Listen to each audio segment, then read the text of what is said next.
Okay, hey everyone. I have been working a lot on time series data. You might be familiar with my work in time series forecasting. And building on top of Fable and all my time series tools, there's always been this foundation of what is a time vector that has troubled me a little bit. So I've set out to try and improve the underlying time classes in R. And then also, if you create a new time class, we want to be able to visualize that, of course, as well. So this is kind of my deep dive into how do we extend ggplot to support these new time vectors that I'm creating. So the broad idea, the big picture of not just time, but also distribution and space, these are all semantic variables that require some special care when it comes to working with statistics and visualization of them. For uncertainty, I've created distributional, which we've just heard from ggdibler, and of course ggdist is the tool that helps you visualize the distributions in ggplot. For graph data, we've got tidygraph and ggraph. For spatial data, you've got SF and ggplot built in natively. And for time today, I'm going to introduce mixtime and ggtime for the temporal side. Time, compared to all the other ones, is fairly simple. It's continuous and it's ordered. And the built-in tools for ggplot already take you most of the way there. And it does that with just scale functions. And these scale functions provide you labels and breaks that are calendar aware. So you can say, label it to be year and month, and have the breaks appear every 3 months. That's great. But it doesn't quite get the full generality that we need in order to visualize calendar patterns that is common in time series data. So why create ggtime? Calendrical patterns are complex, and this has caused a lot of paper cuts and pain and complexity that has caused a lot of errors. The amount of time I've seen people facet by month of year, and it's sorted alphabetically instead of temporally. That's just one of the many, many pain points when it comes with working with time. Some of the complexities that cause these challenges include different calendars. So far, we're limited to Gregorian in our visualization and exploration. Time zones. I accidentally was a bit late yesterday because I mixed up my time zones coming from JSM, and it was an off by 1, and I'm like, oh. Thought I was getting an early night's sleep, but no, not at all. Granularities are perhaps more relevant for forecasting, where there's a technique where you want to forecast at multiple different granularities, say daily data, weekly, monthly, annual, and make sure that they add up. If you make sure the days add up to the weeks into the years, then you get more forecasting performance. But the existing time classes don't really facilitate that very well. You've got leap years, even leap seconds if you've heard of those. And the seasonality is perhaps the core part that's missing. The most obvious thing that is difficult to do currently with ggplot. So there's 3 packages that I'm going to briefly run through. Sybil you've probably heard of before, but there's 2 new ones for today, mixtime and ggtime. And I stayed up far too late finishing that hex sticker for ggtime. So most time series data that you've seen or worked with often stores the time variable, is usually rectangular, that's the big plus, but the time variable here in the first column is usually stored as either a date or a date time. And in this data set, we actually have quarterly visitors to Australia for tourism. So the common way is just to pick the first moment of that quarter. So usually this is the first day. You've probably seen this. That's not quite enough for our needs because we could, in theory, have just one observation on the first day of that quarter and then another observation on the first day of the next quarter. It's not that it's quarterly data, it's daily observations with big gaps. So you might have seen the Sybil package before. That introduces year quarter, year month, and year week to kind of smooth over some of these difficulties. It also has some extra checks for graph relationships between time series. And you can see this is now correctly stored as quarterly data with 1 queue. But I wanted to go further. It's Gregorian only, limited options for granularities. You can't mix and match in the same column. So I have set out and created mixtime to solve these issues. Here's one of the ways that you can extend the Gregorian calendar for multiple granularities. And you can see we've got annual, quarterly, monthly, weekly, daily, and secondly data all in the one place. It also interacts with the calcal package, which Rob Heinemann has been working on this year, and this month. And you can see there's many calendars that are not Gregorian that are supported, and this is just a small sample. If you go to the documentation of calcal, you'll see there's at least 40 calendars, I believe. These work nicely with Sybil. So if I specify my my mixed time vector here, you see we have a mixed time column now, I'm allowed to have a mixed granularity Sybil for the data. So this solves the aggregation problem that I was working with for forecasting. When I set out to do this, I knew it would be a lot of work. I knew it was very ambitious, but I didn't realize how ambitious it was. So currently, a lot of this is still a work in progress. It's active development. So keep an eye on the progress, follow it on GitHub. It'll probably take another 6 months or so to be in a practical, usable state. So a bit of a preview here. I'll make clear what's ready and what's not ready from what I'm showing today. The important thing here is calculations between time. If you wanted to calculate the distance between today and yesterday, sounds pretty easy. If you know and have worked with date-time systems before, you'll know it's a nightmare. So currently calculations between time series and different calendars is not in the package, but it's a work in progress. On to ggtime, which I think you're all here for.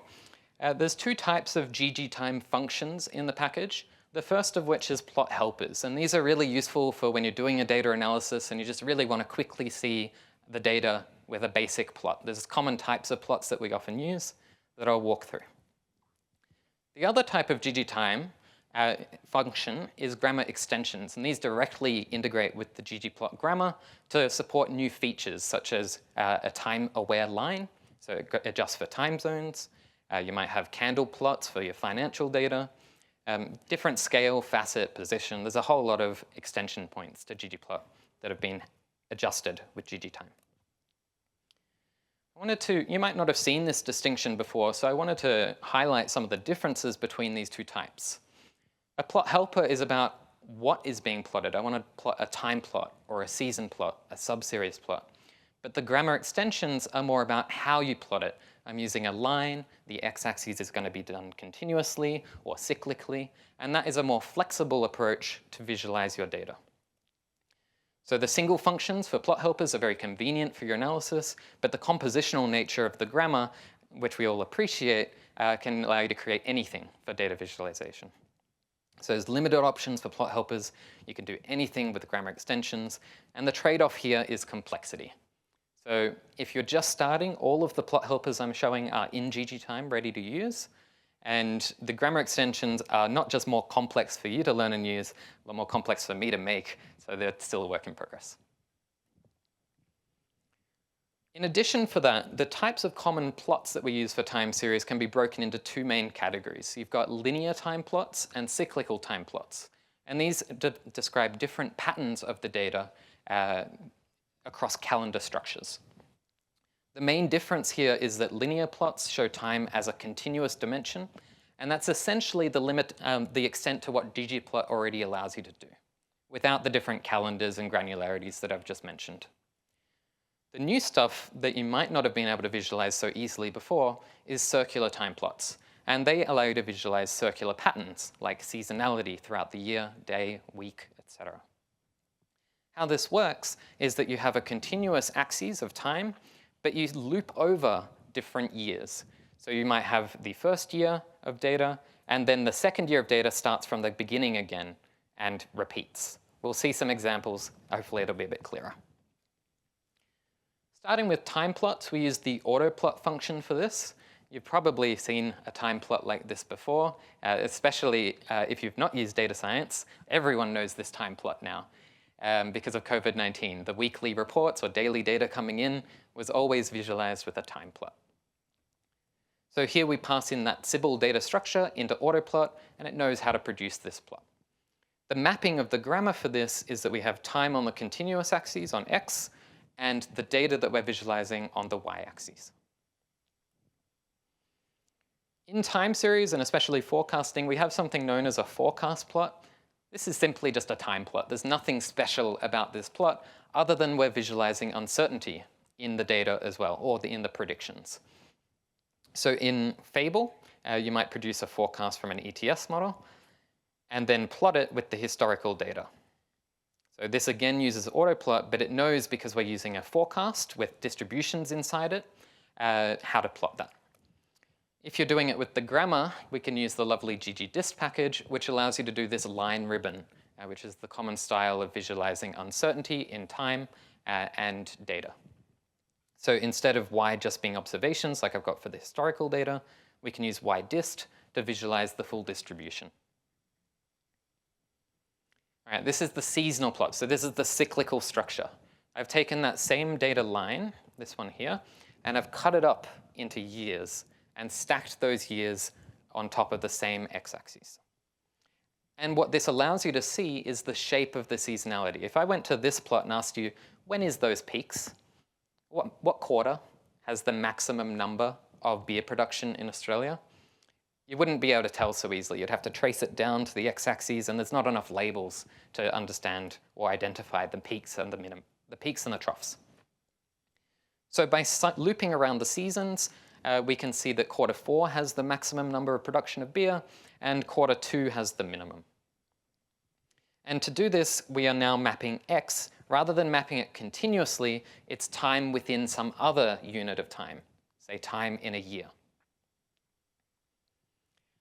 Another way of visualizing seasonality is by faceting across seasons. And this is usually how people would do it without a tool like ggtime, because faceting allows you to do it natively in ggplot with something like blueberdate, where you extract the month from your date vector. And this is where the mistake of the misordered facets come in, when it's sorted alphabetically. So in this case, we've got time on the continuous axis again, continuously representing time, but we're cutting it up into different seasons using facets. Now, the nice thing about ggtime and this approach, this system, is that you can add a model into the mix. Currently, all we can see here is just the trend. It went up, and then it went flat/down. It's not really showing the change in the seasonality over time. If I use a decomposition model, STL decomposition from the feasts, and I'm extracting the components of trend, seasonality, and remainder from the data, I can then visualize just the seasonality without the noise and without the trend. And here we can see in Q4, heading up to the 2000s, beer production was increasing, where in Q1 it was actually decreasing.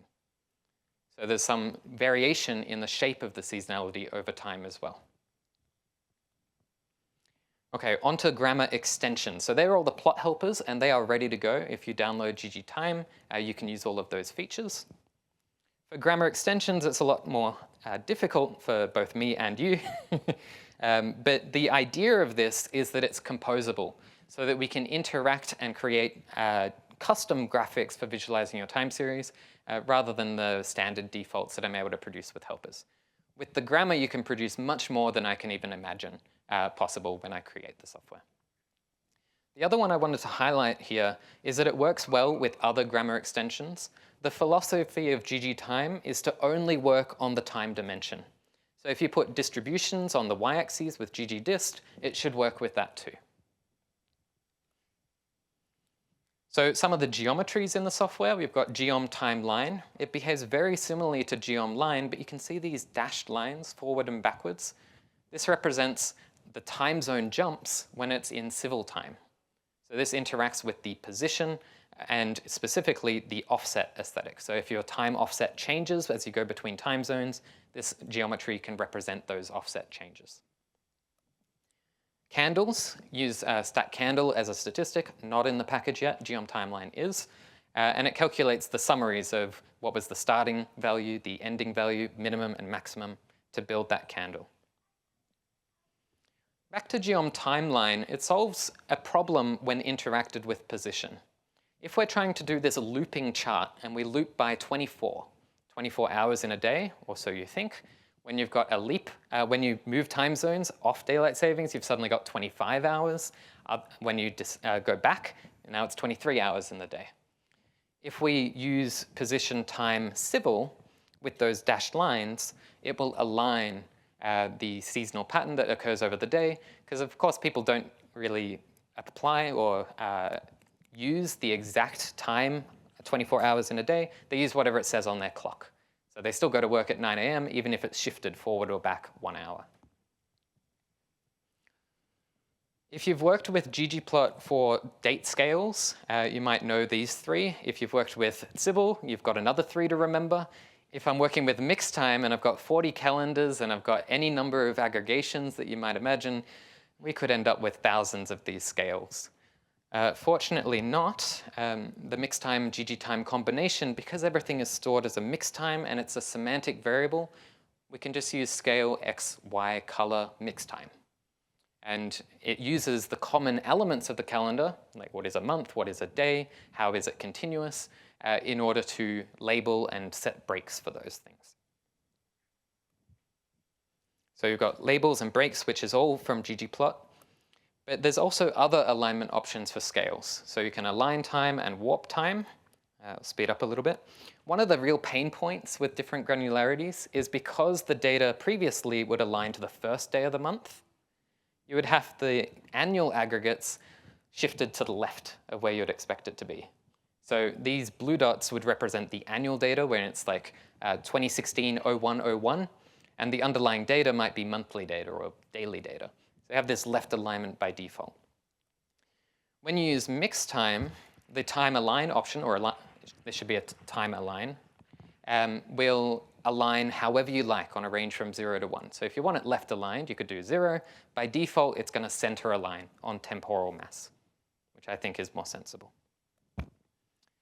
Time warping is useful for cyclical data. You can see different days in a month. If we warp them to be percentage through the month, they get more aligned. This can be useful if you've got cyclical structures like sunspots on the sun or predator-prey relationships. You can align based on the peak of the cycle and see the overall shape. Lastly, there's some facets and coordinates available. So this is useful for if you've got a very long time series and it's just black ink on the page. You can relay, instead of having one x-axis dimension, you can cut it up into different subplots, perhaps, different facets. Now, a facet, unfortunately, has quite a lot of extra labeling and overhead involved. So this is where I think coordinates is going to be better. This is, again, not in the package yet, and I plan for it to look a lot nicer than this. This is from Sugar Ants, and part of the limitation of Sugar Ants is it pre-processes the data rather than use the coordinate space. So the idea, the hope and dream, is that you could use any geometry directly in ggplot without a data pre-processing and just add a coord calendar, and it will lay out your plot with a calendar in a single panel. So it's a lot more computationally efficient, and it's a lot more visually dense without all these facet labels. Okay, last one, time looping. It's a bit like Groundhog Day. Here's the seasonal plot that I showed earlier, how we create that. It's kind of a deconstructed seasonal plot with the continuous axes. And if I set time loops to be 1 year, it's going to add all of these breakpoints. So all the blue lines represent the end, and they'll be looped over to the orange line at the start. So we use time loops under a coordinate system to specify 1 year loops. You could specify specific days, and that's how I plan to reconstruct the original seasonal plot. And if you add polar coordinates, you get the beautiful circular time map. That's all. And the last thing, follow progress on GitHub and consider combining semantic variables together in a tibble. It solves a lot of cool problems. I'll take questions. Thank you.